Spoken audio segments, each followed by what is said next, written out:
بسم اللہ الرحمن الرحیم۔ السلام علیکم ورحمۃ اللہ وبرکاتہ۔ امید ہے تمام طلباء خیریت سے ہوں گے۔ بیٹا آپ کو نظم دریا کی کہانی کا مرکزی خیال مشقی سوالات نوٹ بک پر لکھنے کے لیے دیے گئے تھے۔ یقیناً تمام بچوں نے نوٹ بک پر لکھ لیے ہوں گے۔ آج آپ کو نظم دریا کی کہانی کے بند نمبر 1، 2 کی تشریح کروائی جائے گی۔ آپ پہلے علم میں اضافے کی دعا پڑھ لیجئے۔ رب زدنی علما، اے میرے علم میں اضافہ فرما۔ اب چلتے ہیں بیٹا درسی کتاب کی جانب۔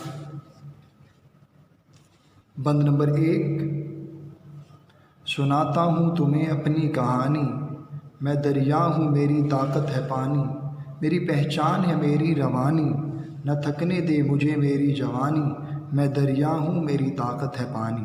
حوالہ سخن، نظم کا عنوان دریا کی کہانی، شاعر کا نام ڈاکٹر محمد صالح طاہر۔ حل لغت یعنی مشکل الفاظ کے معنی: طاقت قوت، پہچان شناخت، روانی رواں دوا رہنا، جاری رہنا، چلتے رہنا، تھکنے سست ہو جانا۔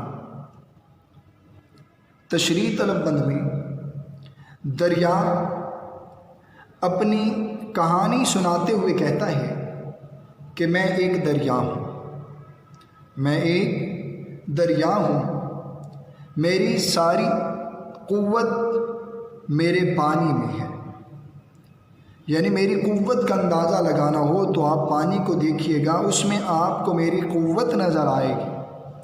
میری پہچان یہ ہے کہ میں ہر وقت چلتا رہتا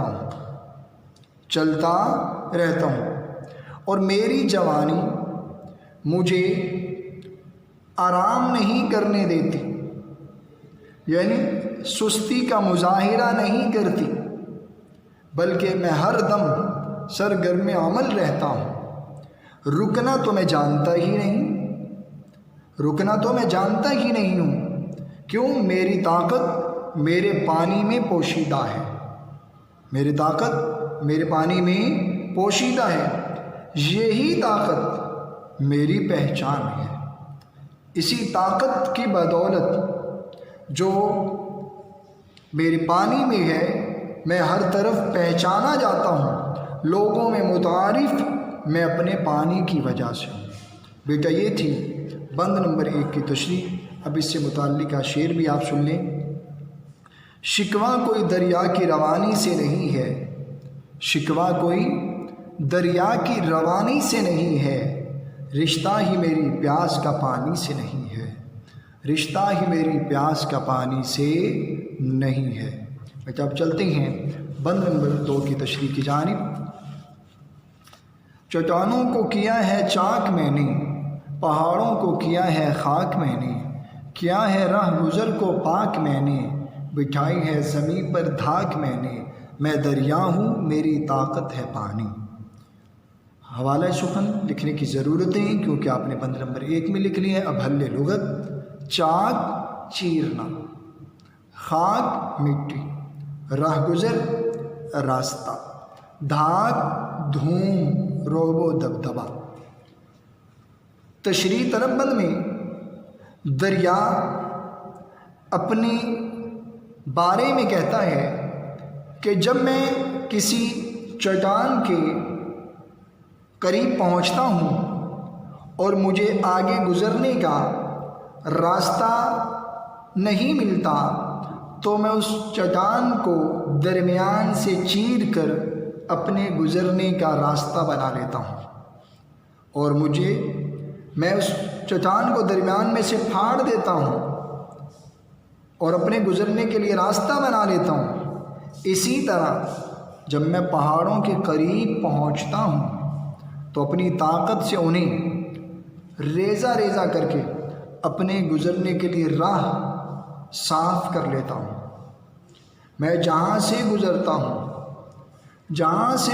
ہوں، جس جگہ سے، جس علاقے سے بھی گزرتا ہوں، وہ جگہ دھل کر صاف ہو جاتی ہے۔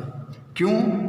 کہ میری طاقت میرے پانی میں ہے اور اسی پانی کی بدولت مجھے راستہ ملتا ہے، اسی پانی کی بدولت پہاڑ ریزہ ریزہ ہو جاتے ہیں، اسی پانی کی بدولت زمین پر میرا رعب و دبدبہ قائم ہے۔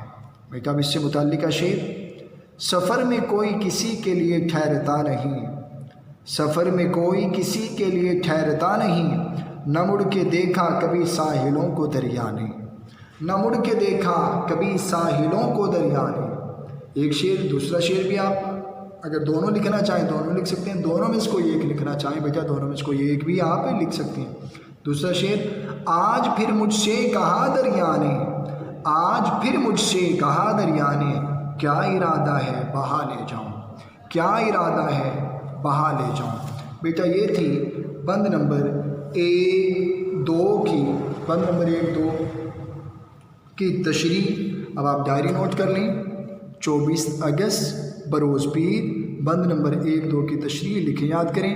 امید ہے تمام طلباء سمجھائے گئے طریقے کے مطابق از خود نوٹ بک پر آسان انداز میں بند نمبر 1-2 کی تشریح لکھ لیں گے۔